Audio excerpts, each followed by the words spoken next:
Hello, Professor. We are Group 3. My name is Sandhya Vishnu. In this presentation, we will talk about microeconomics analysis. To understand more about microeconomics, let's start with the definition part. So, before going further, the microeconomics is it's deal with the whole national economy as a system. It explains the expenditure decision by the household, businesses, government, and the total flow of goods and services produce and income earned. Microeconomic deal with all these parameters. So mainly, if we talk about the layman language, so it's all about money, bank, trades, inflation, unemployment. These are the key terms which we want to discuss on the in macroeconomics. So, to understand more about macroeconomics, we have described key indicators of the macroeconomy in the presentation. So, it starts with the real gross domestic product, the unemployment rate, the inflation rate, the interest rate, the level of stock market, and the exchange rate. And before going further, let's understand GDP first. So, what is the GDP? So, the GDP is total amount of product and services produced in the country within 1 year, in one country within 1 year. And critical measures to assess the overall performance of the country is GDP. So, we can identify the level of performance of the country by viewing the GDP of that particular company. And to understand more about the GDP, these are key measures in to discuss about the normal GDP. So that is output based GDP, income based GDP, and expenditure based GDP. And this is about the more parameters my colleague will discuss to you. Thank you, Professor. Hi Professor, I'm going to describe about the concept unemployment. Unemployment is a time period when the people are willing to work but they are unable to find a job. Then this process happens and there are three types of unemployment. First one is the frictional unemployment. Then second one is the structural unemployment. Then the third one is the cyclical unemployment. If we talk about the frictional unemployment, this is defined as the unemployment between the jobs. It doesn't mean there are no jobs, but it means when the people are transitioning from the one process to the another process, means they are shifting from one job to another job to get a good job. So this is known as the frictional unemployment.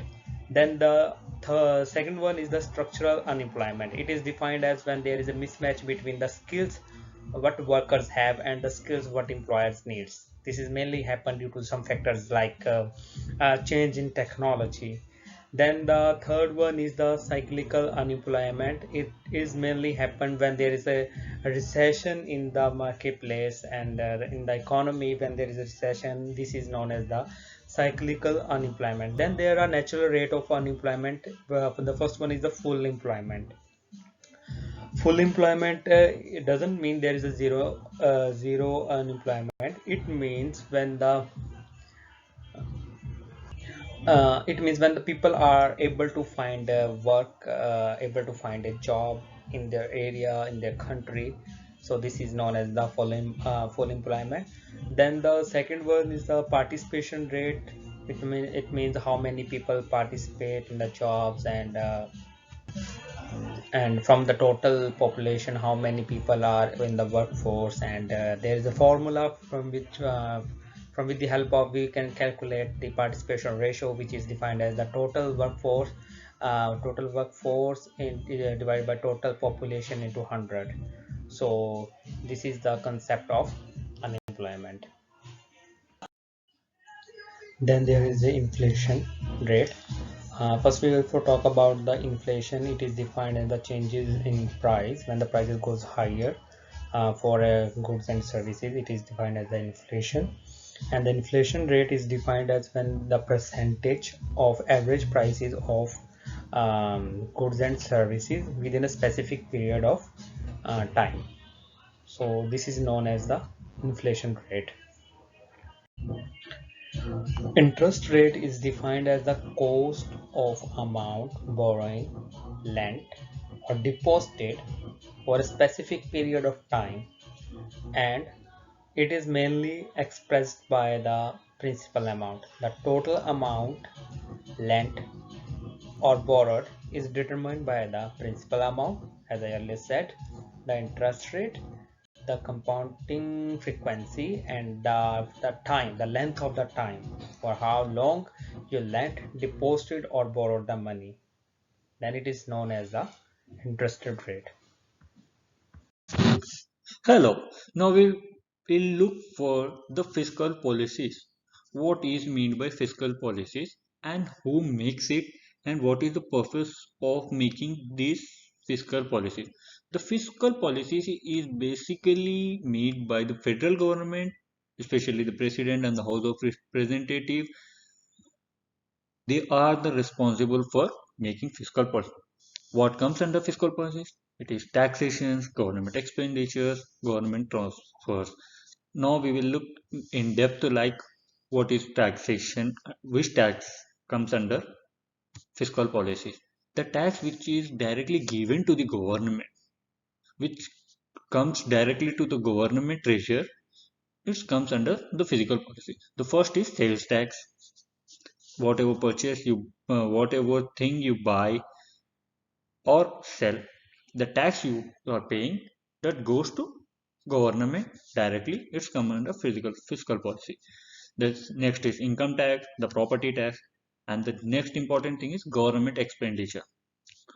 How much the government is spending to make the growth of economy, to to to improve the infrastructure of the state, and what are the plans of government to improve the economy of the country. So what comes under government expenditure? Part of GDP, police cars, parks, etc. and etc. Teams, whatever they are doing, the schemes. And the next is government transfers. Government transfers is basically social security, medical, Medicare, and the food stamps, which is done by the government. And for now we will look monetary policy.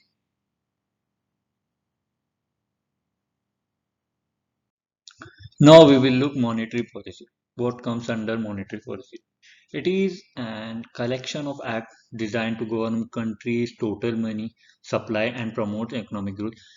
Basically, it is designed to control the complete monetary monetary exchange and the supply of money under the government, so it can promote economic growth. What is the most main examples of monetary policies are interest rates and the bank reserve requirements. Interest rates are basically made interest rates are basically made by government, so it is equal for everyone and it is designed by the government, like it will help in the personal growth as well as economic growth. And what is meant by bank reserve requirement is basically uh, uh, it is a decision taken by government to ensure that the this much of amount is present under the bank reserve, so uh, they can give the sudden withdrawal policies for everyone. And the federal reserve often uses the three monetary policy strategies, that is reserve requirement. If a bank is if a person is depositing $10,000 in the bank, the 10% of that, which is $1,000, is to be reserved under the bank for the sudden withdrawal, and other is to be lent by others like a loan for someone else. And the next is discount rate, and the last is open market operations like selling of bonds, securities, and all for the personal and well as the economic growth. Now we will look for balance of payments. What is mean by balance of payment? The balance of payment is the system government used to track all foreign monetary transactions during a specific period of time, like the transactions done by the resident of the country to the other part of world.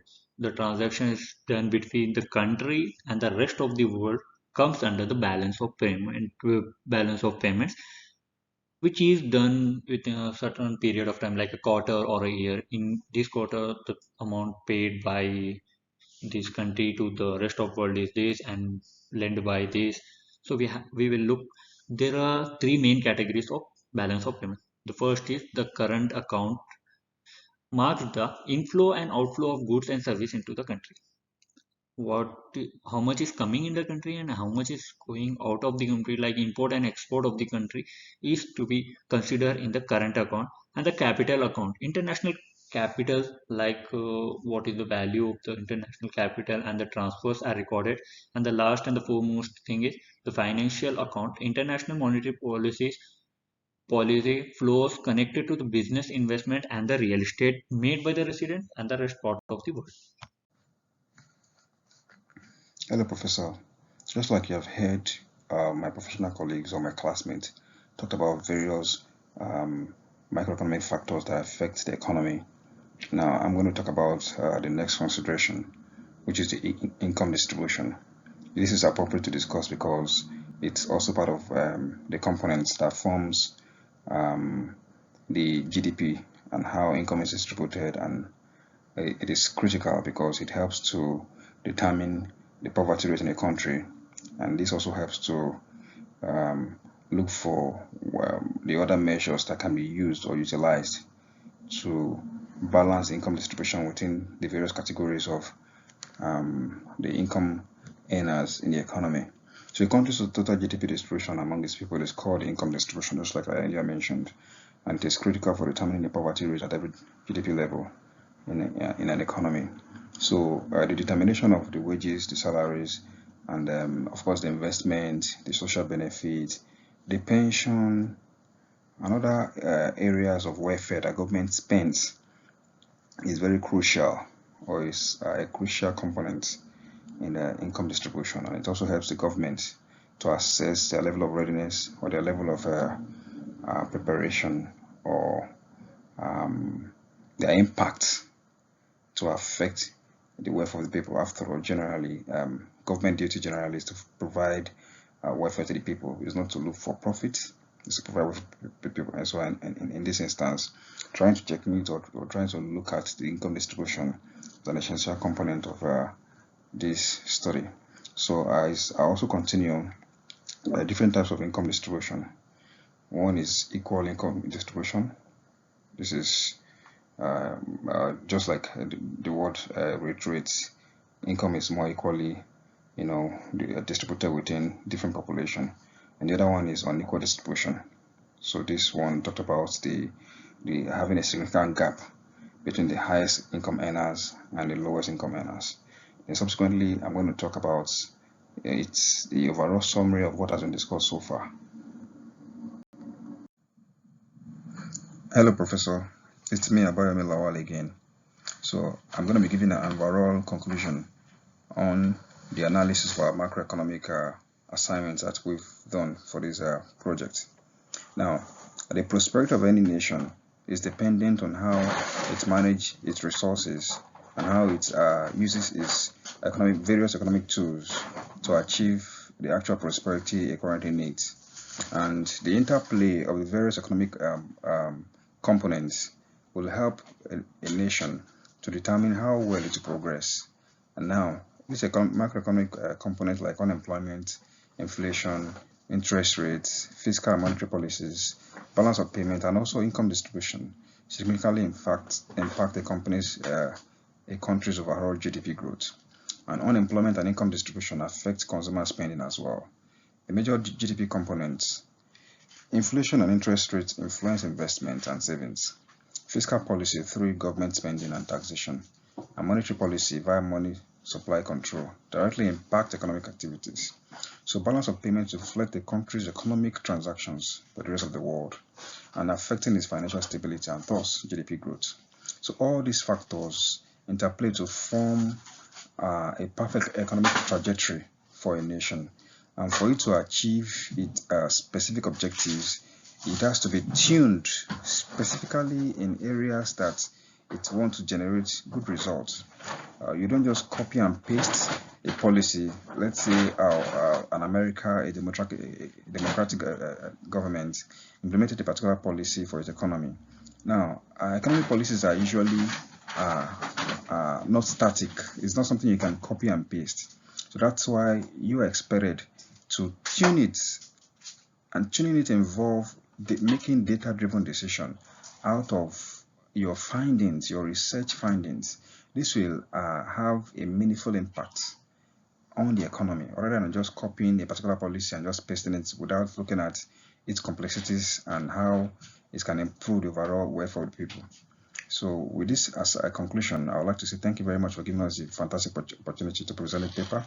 And we hope that we have been able to convince you that we have actually done this work completely, wholly, and wholeheartedly. And we hope that you're going to give us good grade. Thank you very much.